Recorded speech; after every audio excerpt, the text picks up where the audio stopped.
नमस्कार, आप देख रहे हैं बिजनेस टुडे बाजार। मैं हूं हर्ष शर्मा। एक बार फिर मैं आईपीओ जगत की तमाम खबरें लेकर आपके सामने हाजिर हूं। खबर दरअसल बड़ी है। खबर क्या है? देखिए, भारत की पहली इलेक्ट्रिक व्हीकल मेकर जो कंपनी है वो उसने सभी के पास डीआरएसपी फाइल कर दिया है।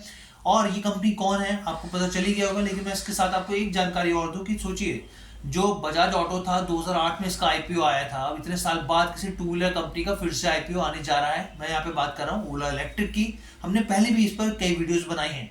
अब इस कंपनी का आईपीओ आने कब जा रहा है, इससे जुड़ी मैं आपको जानकारी दूंगा। इसके साथ ही जो डीआरएसपी में जो फाइल किया गया, जो जानकारियां बताई गई हैं, उससे जुड़ी मैं चीजें भी आपको बहुत क्लैरिटी इस पर दूंगा कि कंपनी के फाइनेंशियल्स कैसे हैं, कंपनी का बिजनेस मॉडल किस तरीके से काम कर रहा है, कंपनी से जुड़े रिस्क कौन से हैं, और इसके साथ ही कि कितना प्रतिशत की हिस्सेदारी यहाँ पे कंपनी कितने पैसे जुटाएगी और कितने ओफेस के जरिए यहाँ पे बिक्री करने जा रही है। तो तमाम सवालों के आपको जवाब मिलेंगे, लेकिन उससे पहले आपसे गुजारिश है कि हमारे चैनल बिजनेस टुडे बाजार को लाइक शेयर सब्सक्राइब करना मत भूलिएगा।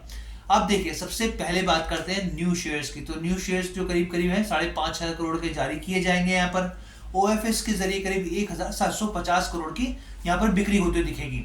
अब कुल मिलाकर ये बात की जाए तो कंपनी जो है इस आईपीओ के जरिए करीब करीब 7,200 करोड़ रुपए कंपनी के जुटाने का लक्ष्य यहाँ पर रखा गया है।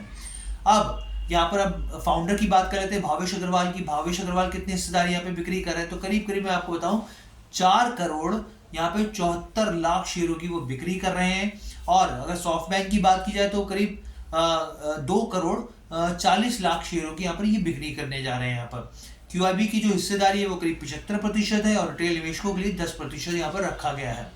अब इसके बाद मैं आपको बताऊंगा कि भाई रनिंग लीड मैनेजर्स कौन से हैं। तो रनिंग लीड मैनेजर्स की बात किया जाए, कोटक महिंद्रा हो गया, बोफा हो गया, सिटी ग्लोबल हो गया, गोल्डमैन सैक्स इंडिया हो गया, एक्सिस कैपिटल हो गया। तो तमाम बड़ी दिग्गज कंपनियां हैं जो कि रनिंग लीड मैनेजर्स हैं यहाँ पर। अब इस कंपनी, इस इन्वेस्टमेंट का कंपनी इस्तेमाल कैसे करेगी, उसके बाद मैं आपको बताऊंगा इसका बिजनेस मॉडल, कब इसके आईपीओ आने की उम्मीद जताई जा रही है, कौन से रिस्क हैं, ये भी चीज़ें हम लोग कवर करेंगे यहाँ पर। तो देखिए, सबसे पहले कंपनी जो कि अगर आपको पता हो तो OCT यानी कि देखिए ओला सेल टेक्नोलॉजी, जो कंपनी गीगा फैक्ट्री, जो फ्यूचर प्लान कंपनी जिसकी बात करती है, उसमें जो जो अमाउंट जुटाएगी, जो फंड जुटाएगी, वो उसमें इन्वेस्ट किया जाएगा। बेसिकली कैपिटल एक्सपेंडिचर पे किया जाएगा, सब्सिडीज पर खर्च किया जाएगा, रिसर्च एंड डेवलपमेंट पे खर्च किया जाएगा। इसके अलावा रीपे और जो प्री पेमेंट डेट है उसको भी चुकाए जाएंगे। इस पूरे जो भी उनके पास जो रकम जुटाएंगे, ये पूरा इस यहाँ पर कंपनी ने बताया है डीआरएसपी में कि यहाँ पर इसमें इन्वेस्टमेंट किया जाएगा। अब मैं आपको फाइनेंशियल्स की बात करता हूँ, रेवेन्यूज की बात करता हूँ, कंपनी के किस तरीके के फाइनेंशियल्स हैं।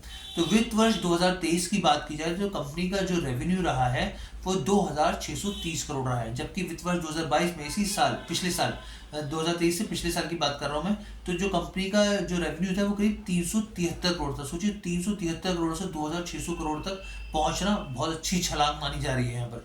लेकिन यहाँ पर सबसे बड़ा कंसर्न क्या है? कंसर्न जो है लॉस का है। वित्त वर्ष 2023 में जो कंपनी का लॉस रहा है वो डबल हुआ है। डबल कैसे हुआ है? 1,472 करोड़ रुपए, 1,472 करोड़ वित्त वर्ष 2023 में कंपनी का लॉस रहा है, जबकि वित्त वर्ष 2022 में जो कंपनी का लॉस था वो 784 करोड़ था। 784 करोड़ के मुकाबले सोचिए डबल हो गया है यहाँ पे कंपनी का लॉस। अगर आप सेल्स की बात करें तो सेल्स का अगर इस नवंबर महीने की बात करें, नवंबर जो भी पीछे गुजरा है, तो कंपनी ने 30,000 यूनिट बेची है। कंपनी का मार्केट शेयर करीब 35% है। इसके साथ ही अगर 2021 से अब तक देखें तो कंपनी करीब करीब 3 लाख यूनिट्स बेच चुकी है। इसके साथ ही कंपनी के पोर्टफोलियो में करीब 5 अभी प्रोडक्ट्स हैं जिसको लेकर डिमांड हमको देखने को मिल रही है। यहाँ पर अब मैं बताऊं आपको कि रिस्क कौन से हैं। रिस्क के बारे में जरूर समझिए। रिस्क का है कंपनी का, जो कंपनी का बेसिकली ऑपरेशन के जरिए जो कंपनी को लगातार घाटा हो रहा है वो कैश फ्लो पे इम्पैक्ट डाल रहा है साफ तौर पर।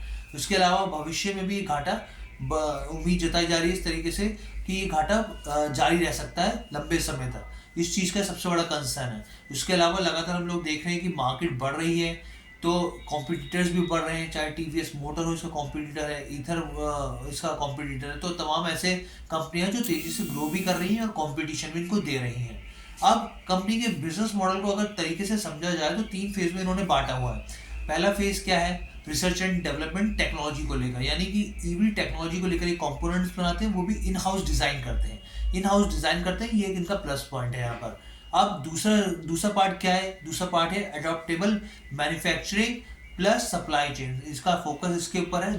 दूसरा पार्ट ये होगा। तीसरा क्या है? D2C ओमनी चैनल डिस्ट्रीब्यूशन है। और ओमनी चैनल डिस्ट्रीब्यूशन प्लेटफॉर्म किस तरीके से है कि करीब आपको मानिए कि 335 इनके जो है एक्सपीरियंस सेंटर है, उसके अलावा कई सारे सर्विस सेंटर भी हैं। तो इसको इन्होंने अपने इस बिजनेस को 3 हिस्सों में इस तरीके से यहाँ पे बांटा हुआ है। अब जो मेन खबर है कि कब इसका आईपीओ आ रहा है, तो देखिए मीडिया में बहुत सारी रिपोर्ट्स चल रही हैं।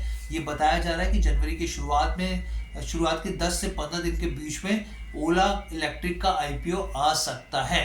तो ये पूरी खबर है जो मैंने आपको समझाई कि भाई ओला इलेक्ट्रिक का जो डीआरएसपी फाइल किया उसमें स्थिति इन्होंने क्या बताई है, फाइनेंशियल्स कैसे हैं, कितने प्रतिशत की हिस्सेदारी यहाँ पे बिक्री होने वाली है, और भावेश अग्रवाल कितने शेयर्स को बेच रहे हैं यहाँ पर, फ्रेश इशू कितने होंगे, ओएफएस के जरिए क्या होगा।